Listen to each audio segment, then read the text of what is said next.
Assalamualaikum warahmatullahi wabarakatuh.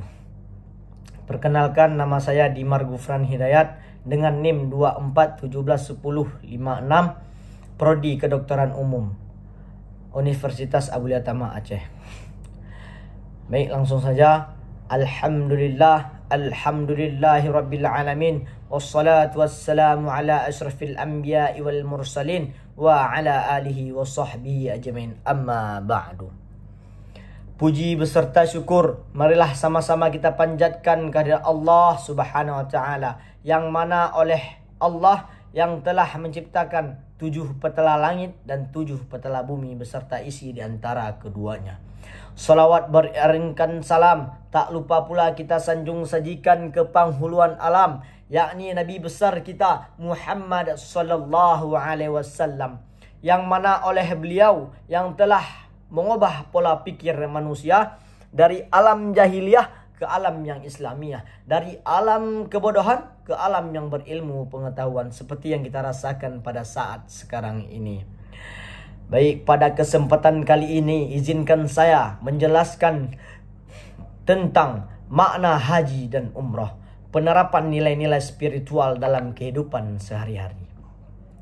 Baik, makna haji dan umrah yaitu haji dan umrah adalah kewajiban bagi setiap muslim yang berakal dan memiliki kemampuan. Namun dari kalangan umum seperti petani, pedagang, pegawai negeri, bahkan para pengusaha sukses pun masih ada yang belum mengerti tentang tata cara melaksanakan haji dan umrah. Berdasarkan permasalahan tersebut, penulis merasa penting untuk menulis tentang haji dan umrah agar bisa melaksanakan ibadah tersebut dengan baik dan benar menurut syariat Islam.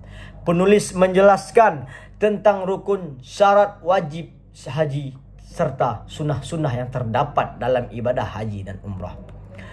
Rukun Islam yang terakhir adalah naik haji ke Baitullah. Maksudnya adalah berkunjung ke tanah suci Baitullah untuk melaksanakan serangkaian amal ibadah sesuai dengan syarat, rukun, dan waktu yang telah ditentukan. Ibadah haji ditentukan kepada muslim yang mampu. Pengertian mampu atau kuasa yaitu mempunyai bekal yang cukup untuk pergi dan bekal bagi keluarga yang ditinggalkannya.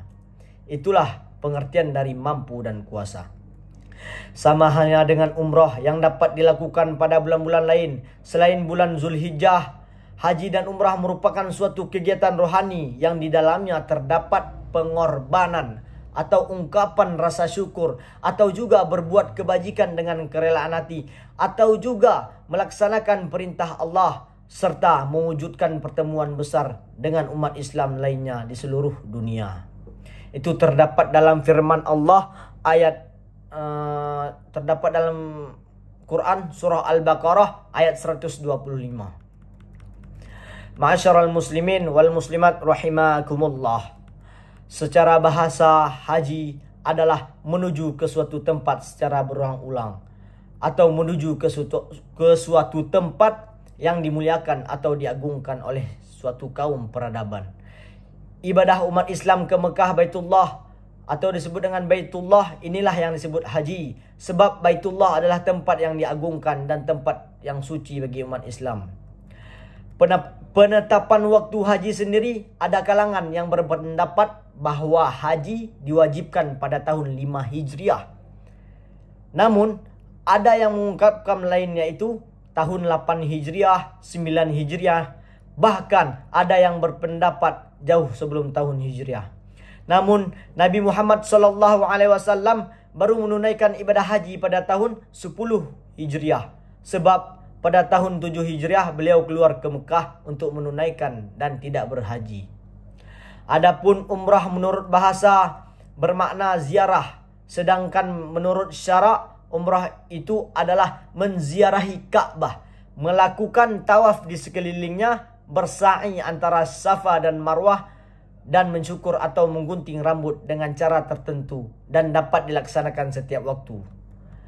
Hukum mengerjakan ibadah haji itu adalah hukum melaksanakan ibadah haji wajib bagi setiap umat muslim yang mampu, sesuai dengan firman Allah dalam surah Ali Imran ayat 97. Yang kedua itu adalah syarat-syarat wajib haji dan umrah, yaitu orang-orang yang wajib menjalankan haji dan umrah itu hanyalah yang memenuhi syarat-syarat seperti Islam yang beragama Islam. Karena itu orang-orang kafir tidak mempunyai kewajiban haji dan umrah. Yang ketiga itu adalah rukun haji dan umrah. Rukun haji adalah kegiatan-kegiatan yang apabila tidak dikerjakan maka hajinya dianggap batal. Berbeda dengan wajib haji. Wajib haji adalah suatu perbuatan yang perlu dikerjakan, namun haji ini tidak menentukan sahnya suatu ibadah haji. Apabila wajib haji tidak dikerjakan, maka wajib digantinya dengan dam atau disebut dengan denda. Rukun haji ada 6, yaitu ihram atau disebut dengan berniat, wukuf atau disebut dengan hadir, Arafah, tawaf, ifadah, sa'i, tahallul, dan tertib. Yang keempat itu adalah wajib haji amalan. Dalam ibadah haji yang wajib dikerjakan disebut wajib haji. Wajib haji tidak menentukan sahnya ibadah haji. Jika tidak dikerjakan, haji tetap sah, namun dikenakan denda. Berikut adalah beberapa wajib haji yang saya ketahui, yaitu ihram dari Miqah, bermalaman di Muzdalifah, melempar jumrah atau aqadah, melempar jumrah ula, usta dan aqadah, bermalam di Mina, tawaf wada. Yang ke-7 itu adalah menjauhkan diri dari hal yang diharamkan pada saat ihram. Yang kelima itu adalah sunnah-sunnah haji. Cukup banyak sunnah-sunnah haji. Di antara berikut ini adalah sunnah-sunnah yang berhubungan dengan ihram, tawaf, sa'i, dan wukuf, yaitu yang pertama mandi sebelum ihram menggunakan kain ihram yang baru, yang ketiga memperbanyak talbiyah, yang keempat melakukan tawaf kudum atau disebut dengan kedatangan, yang kelima itu adalah solat 2 rakaat tawaf, yang keenam bermalaman di Mina, yang ketujuh mengambil pola ifrat atau disebut dengan pola mendahulukan haji daripada umrah, yang kedelapan itu adalah tawaf wada atau disebut dengan perpisahan. Yang keenam itu adalah larangan selama berihram haji. Hal-hal yang dimaksud larangan ini adalah yang diharamkan dilakukan bagi yang berihram. Haram bukan artian sebagai perbuatan yang menjadikan dosa, karena belum pernah ada pendapat ulama tentang pelanggaran larangan-larangan ini mendapatkan dosa. Itulah larangan. Kenapa? Adalah larangan selama berihram haji. Jadi kesimpulan yang dapat kita simpulkan bahwasanya masalah pelaksanaan haji dan umrah adalah masalah yang penting bagi kita, bagi kehidupan kita, bagi kehidupan masyarakat ramai. Karena termasuk dari bagian rukun Islam yang kelima, yaitu naik haji bagi orang yang mampu. Pelaksanaan ibadah haji dan umrah haruslah sesuai dengan tata cara yang telah diatur dalam syariat. Baik, cukup sekian yang bisa saya sampaikan. Lebih dan kurang saya mohon maaf. Wabillahi taufiq wal hidayah. Wassalamualaikum warahmatullahi wabarakatuh.